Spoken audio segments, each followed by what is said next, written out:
Lettre 6. Que la paix et la prospérité vous soient données à toi, cher père, et à toutes mes chères amies d'Alexandrie.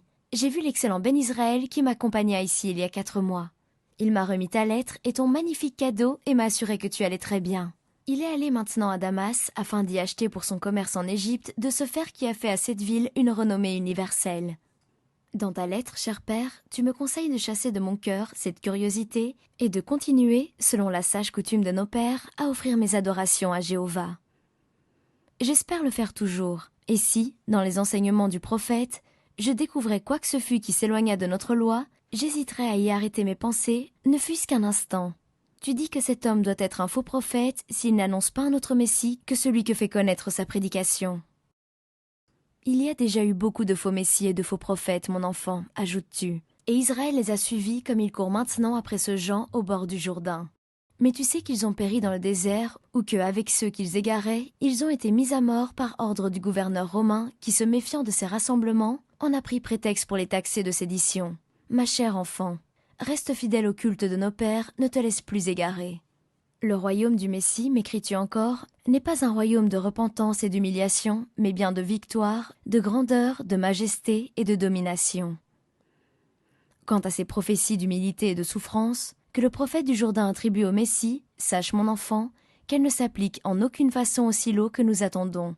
Elle se rapporte probablement à un prophète d'un rang inférieur, qui sera le précurseur du vrai Messie, à moins que, ainsi que l'enseignent les pharisiens, 2 Messies ne viennent, l'un dans l'humilité et la souffrance, l'autre avec la majesté et la puissance d'un prince.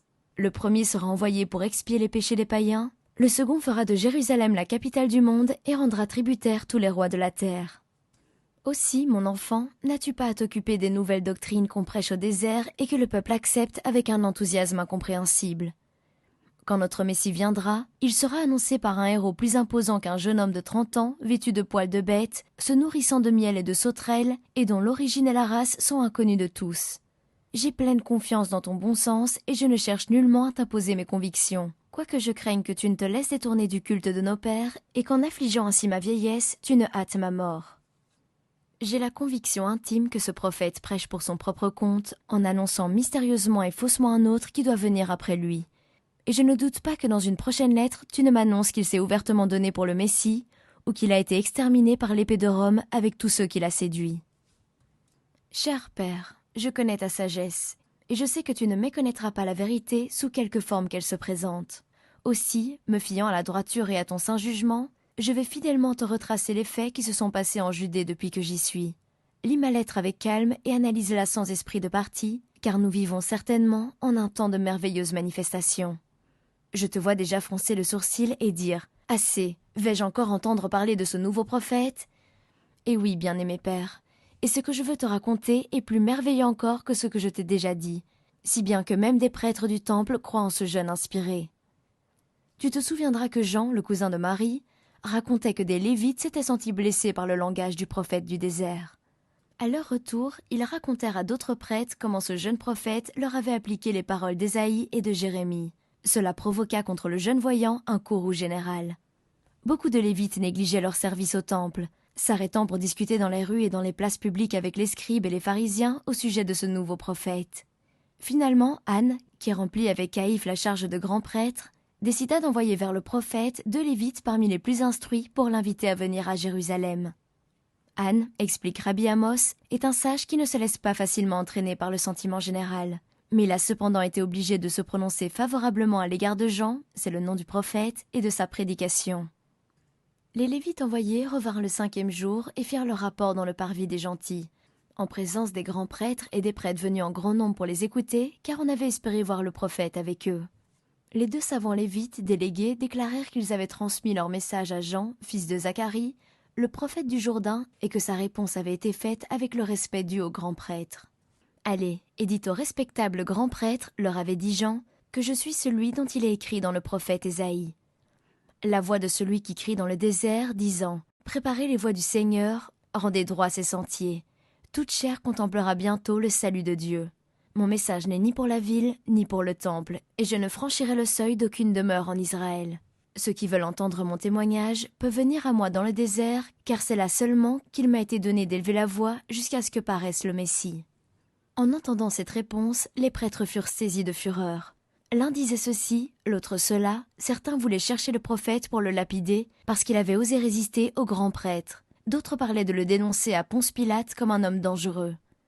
Caïphe était de cet avis, et il écrivit au procureur romain en accusant le prophète et en demandant qu'on l'emprisonnât afin d'éviter une sédition. Il représenta à l'Assemblée que si l'empereur romain venait à croire que ce fut un nouveau soulèvement du peuple juif, il se jetterait sur la nation avec son armée et l'anéantirait complètement.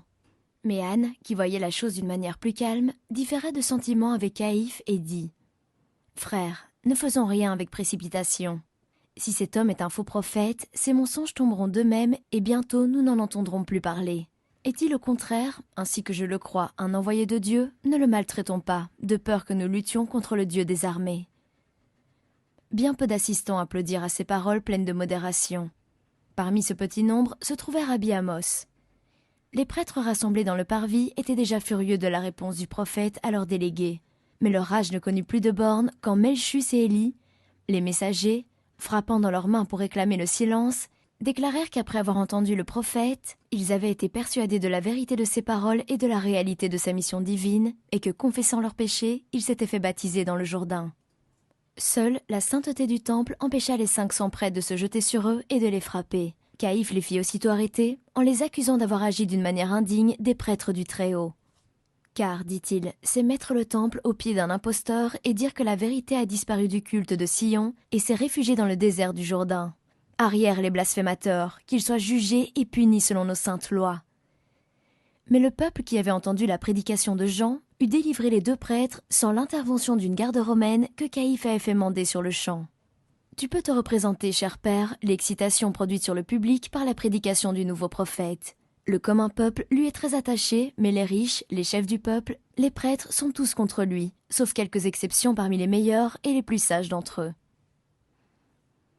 Rabbi Amos appartient à cette faible minorité. Il se consacre entièrement à l'étude des Écritures quand son service ne l'appelle pas au temple. Chaque prophétie qu'il lit le convainc de plus en plus que la venue du Messie est proche et que ce prophète du Jourdain est, à n'en pas douter, celui qui doit être envoyé de Dieu dans l'esprit de la puissance d'Élie pour lui préparer la voie.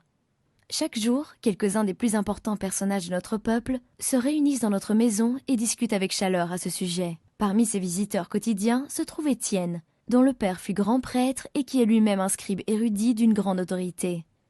Il n'a pas encore entendu le prophète, pourtant il déclarait ouvertement hier qu'après un examen approfondi des prophéties, il est absolument convaincu que le jour de leur accomplissement est proche, et il se déclare prêt à saluer le prophète du Jourdain comme le héros du Messie.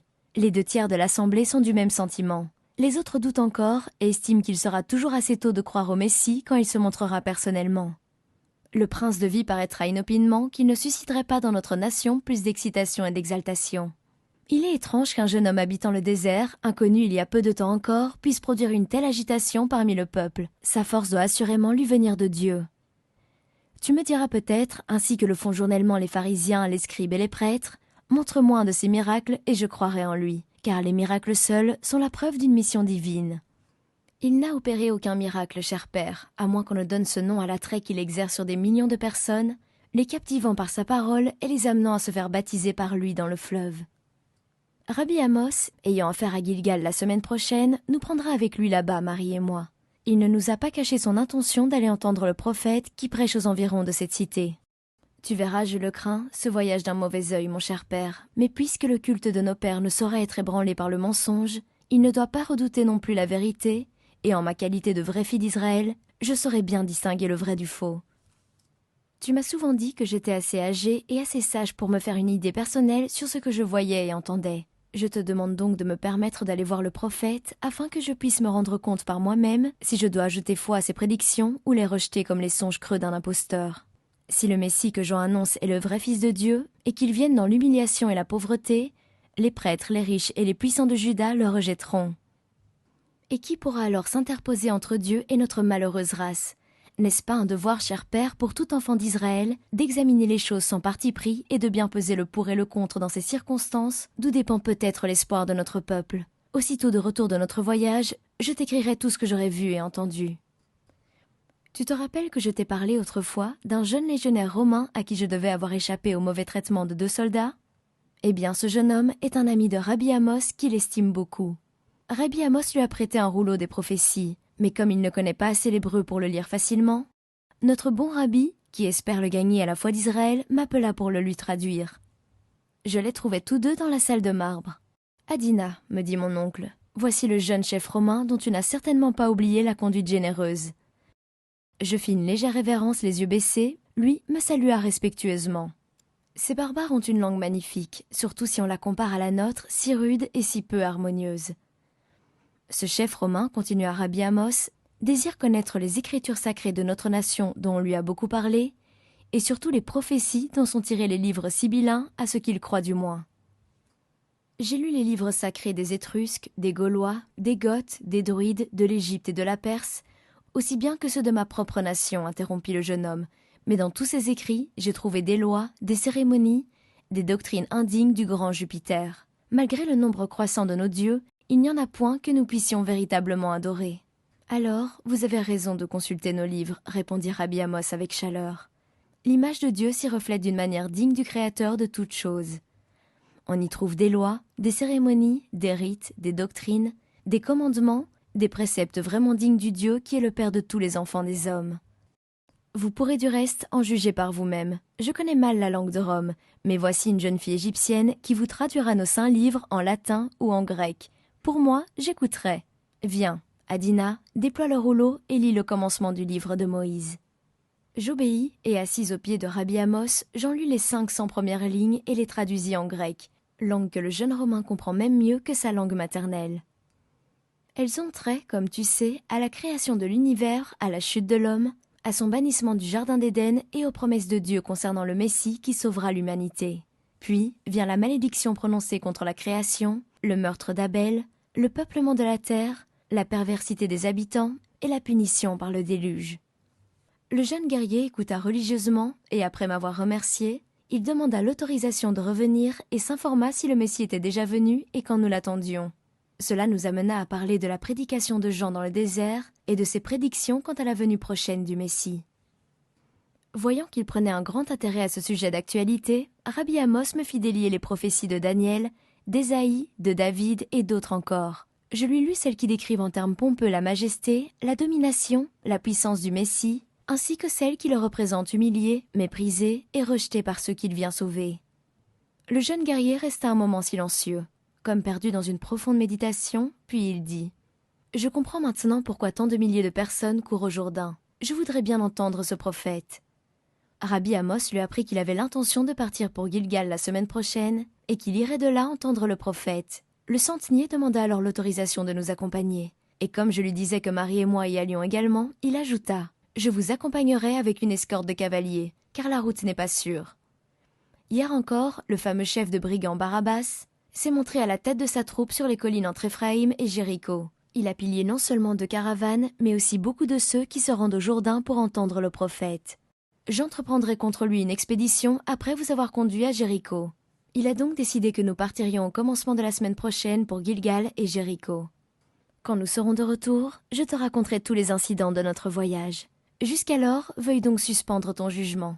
Je reste ta fille affectionnée, Adina.